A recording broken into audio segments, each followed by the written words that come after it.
V. Les débuts de la relation. Une fois que le pervers narcissique a identifié sa cible, il développera une obsession pour elle et mettra tout en œuvre pour la séduire. Dans cette optique, il consacrera un moment à l'observation pour se familiariser avec ses habitudes, ses goûts et son histoire personnelle. Ainsi, il se présentera sous son meilleur aspect et mettra en lumière les qualités attendues chez un partenaire par la cible. Attention, ce n'est pas de l'amour au sens où nous l'entendons, mais plutôt une forme d'amour pathologique, une obsession que le PN éprouve pour sa proie. Mais il ne sait pas aimer autrement. Il arrive parfois que la victime éprouve un sentiment de malaise à son égard et oppose une résistance. Néanmoins, cela n'arrête pas le PN à se rapprocher de son groupe d'amis et à tirer parti de son entourage pour se donner une image exceptionnelle ou obtenir des renseignements sur sa cible afin de les exploiter pour la séduire. Ainsi, il peut se servir du cercle amical pour connaître l'emploi du temps de sa cible, se faire inviter aux soirées où elle se trouvera. Pour atteindre ses objectifs, c'est-à-dire établir une relation avec sa cible, le PN se distingue par sa capacité à jouer le rôle de la victime, n'hésitant pas à réprimer son narcissisme et à se dévaloriser. Je peux évoquer aussi le cas d'une PN qui attendait celui qu'elle convoitait devant le magasin où il travaillait, bien qu'il ne la connaissait guère et qu'il ne lui avait jamais témoigné d'une réelle attention et surtout qu'il n'était pas intéressé par celle-ci. Il pourra également afficher un comportement autodestructeur dans le but de réveiller le sauveur qui sommeille en face de lui, car tout est bon pour avoir son attention. Pour appeler sa cible à l'aide, le PN peut provoquer un accident, par exemple. Se mettre en danger pour susciter l'attention est une méthode bien connue des manipulateurs.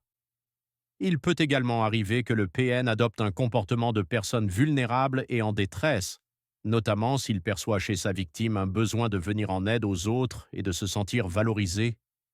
Je peux là aussi mentionner le cas d'une femme manipulatrice qui contactait sa victime tard dans la nuit pour raconter que son père l'avait mise à la porte et qu'elle avait besoin qu'il vienne la chercher en voiture pour l'emmener chez lui, car elle ne savait pas où aller.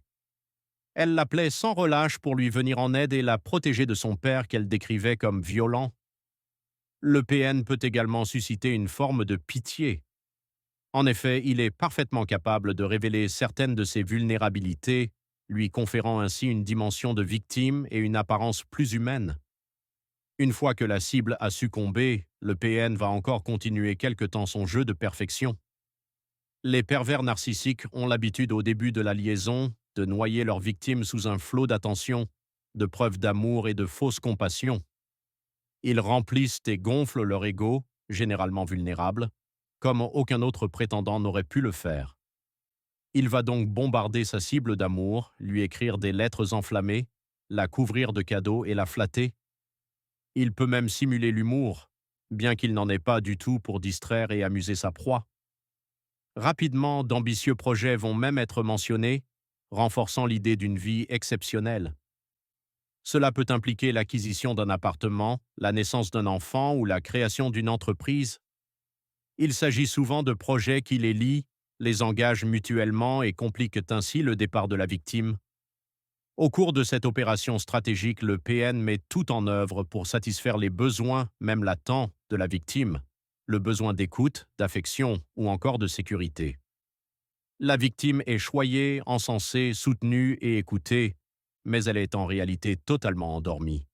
Ce moment d'émerveillement apparent est renforcé par la forte capacité de séduction du pervers narcissique, qui réussit à s'attirer les sympathies de l'entourage de sa proie. En effet, le PN, pour séduire la victime et ses proches, utilise avec brio l'art oratoire pour mettre en avant ses attributs de pouvoir, que ce soit sur le plan financier, matériel ou physique.